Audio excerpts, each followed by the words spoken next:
When Okay. and how did you started your career as an interior designer?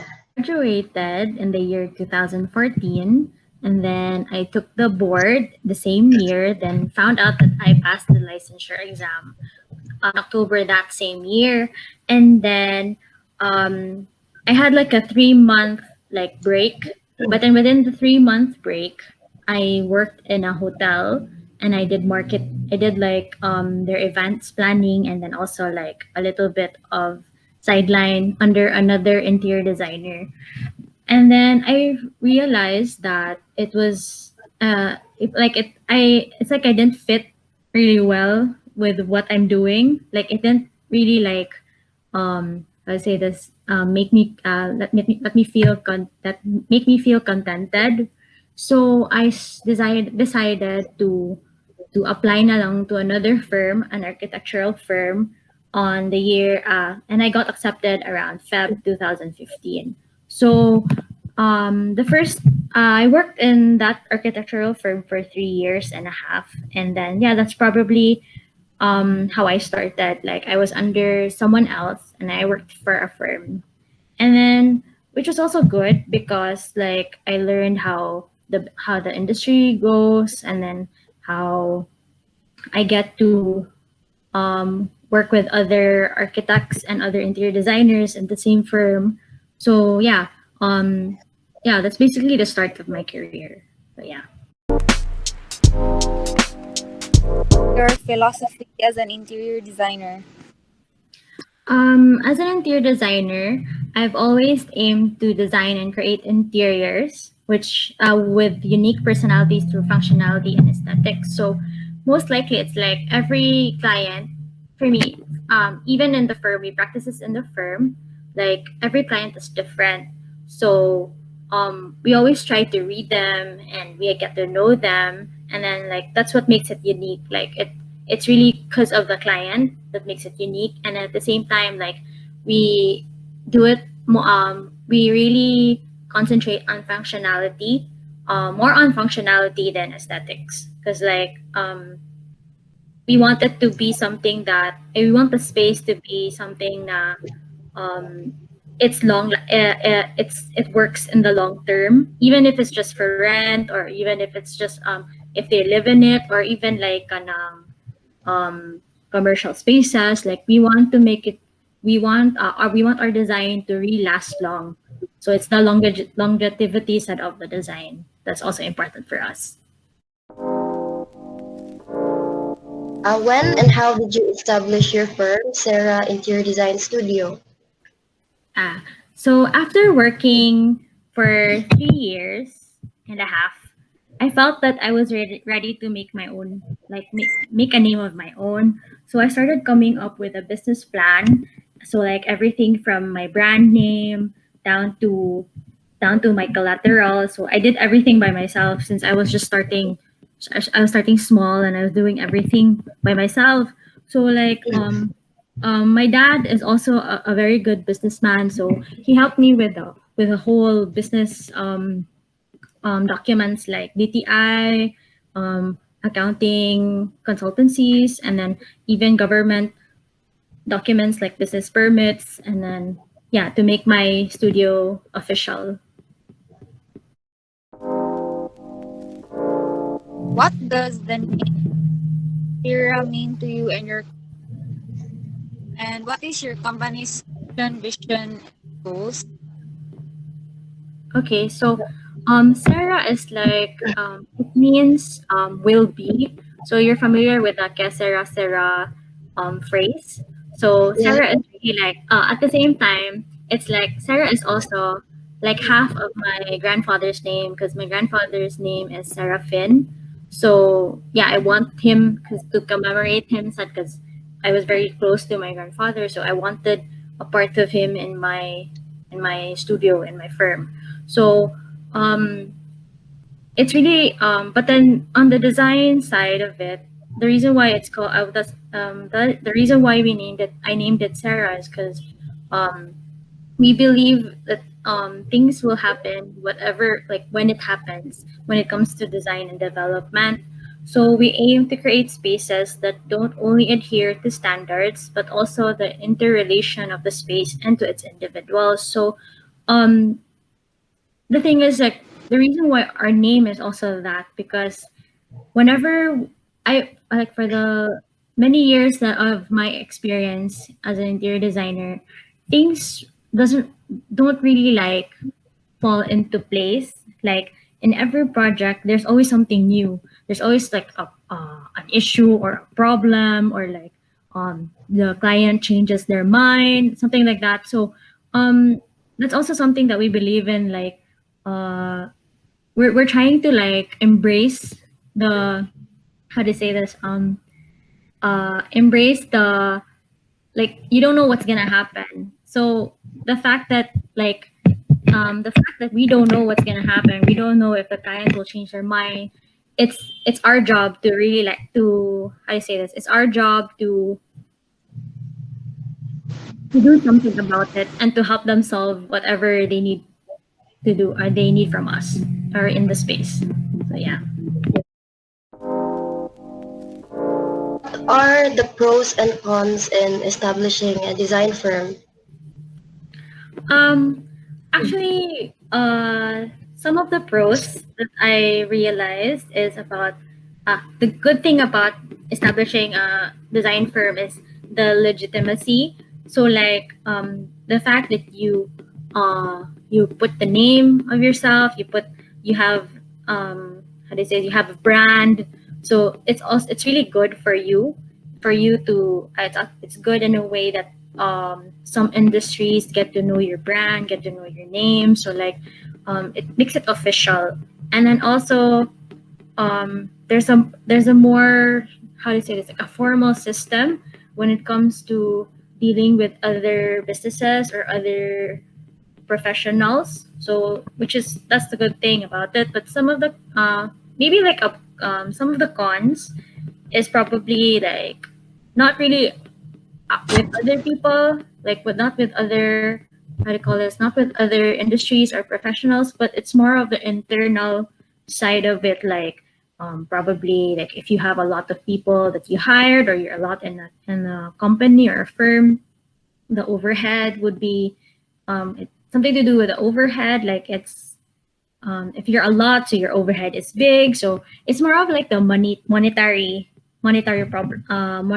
concerns, like accounting, and that's really just, that's more of the cons lang. Like, you have to deal with it, like, as an owner, and so yeah. Can you share with us your experiences from your first ever interior design project?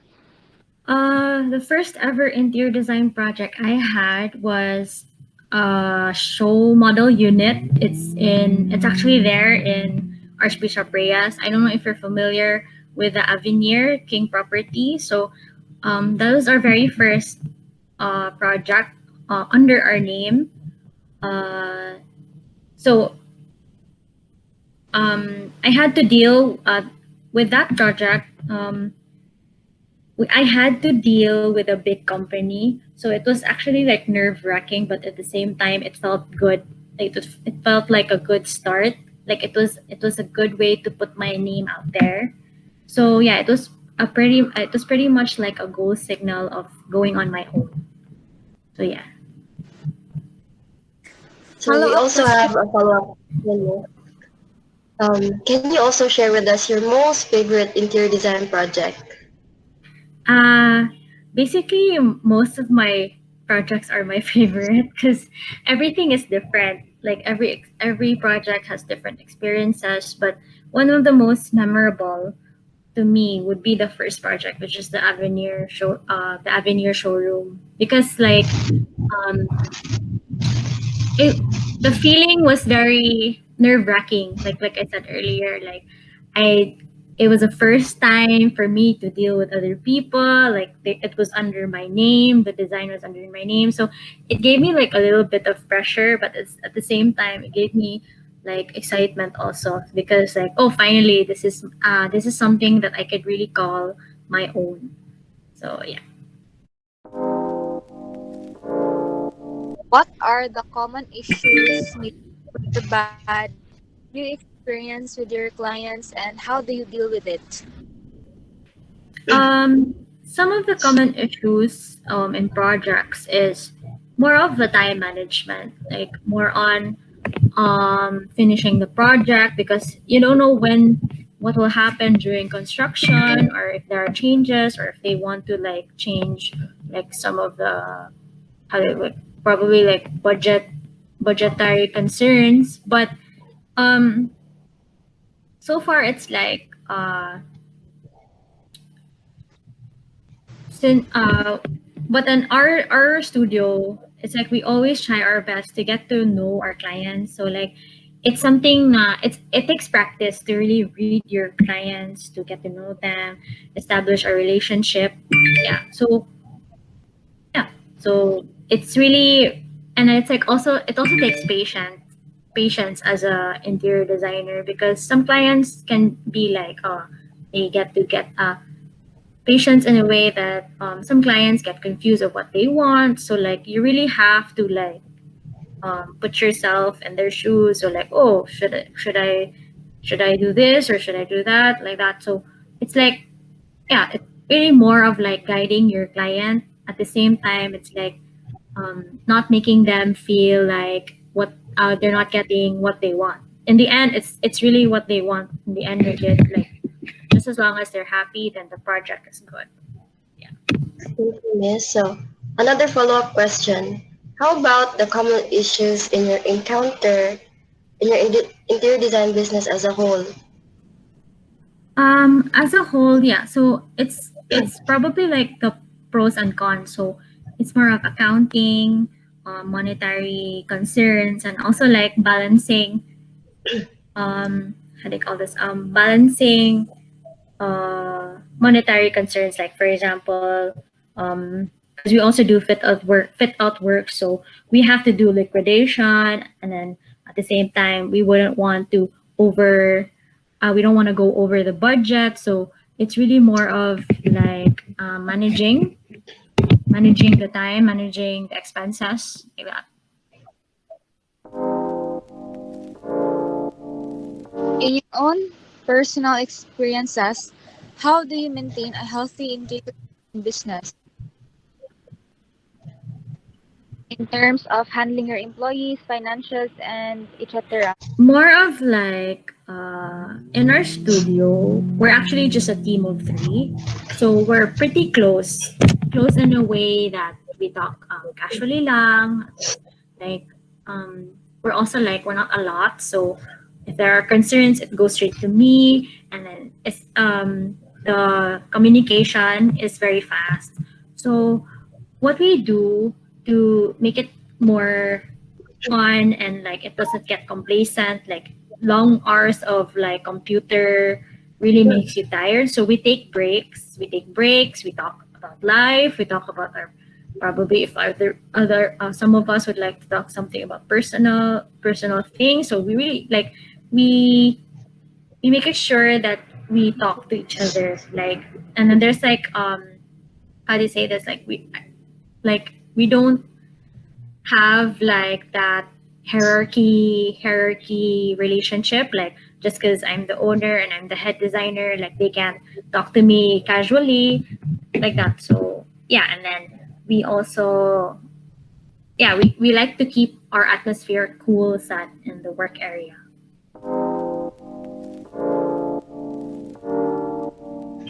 So, what is the most important thing to consider when working as an interior designer and also a business owner? For me, one of the most important things to consider is to balance design and business. Like sometimes when you're into the project, sometimes the design sense of it gets a little like not a priority. So it's like, oh, okay, you can just do that, let's just get the work done. But at the same time, it's like that's one of the most important things na you balance design and the business. So some firms would like to have the design first and the business side of it. But for me, I try my best to balance both. Yeah.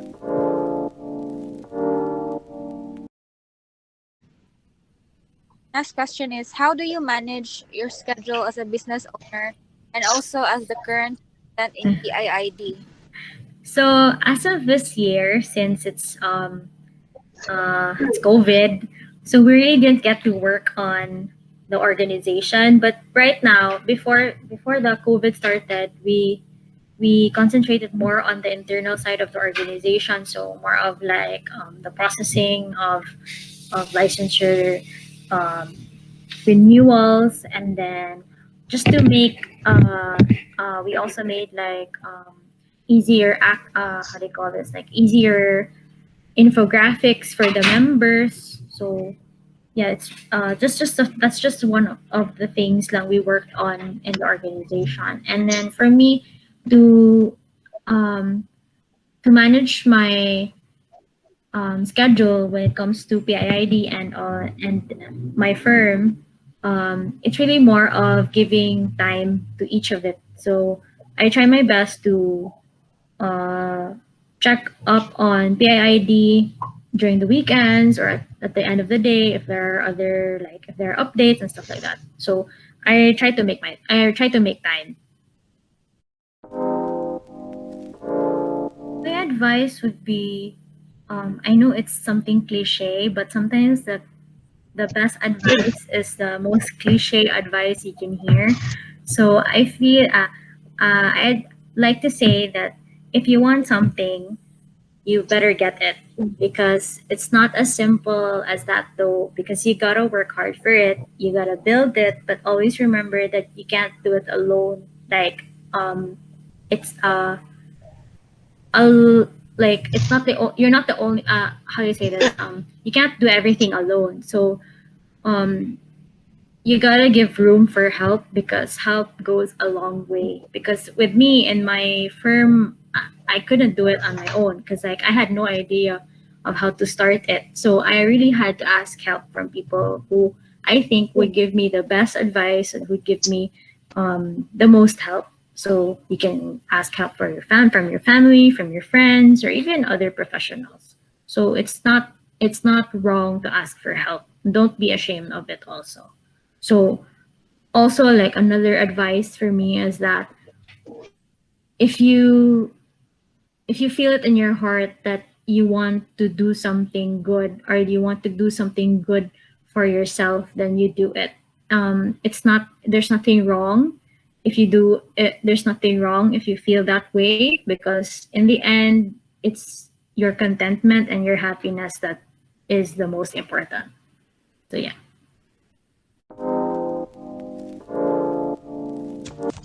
Being an My insights from the interview is being an interior designer is not only having the ability to design, but it's how a designer has the ability to handle a given situation. I've learned a lot of things from her. Is to love what we're doing, and that we will really get a good outcome out of it. And as long as you're happy on what you're doing, everything will be okay.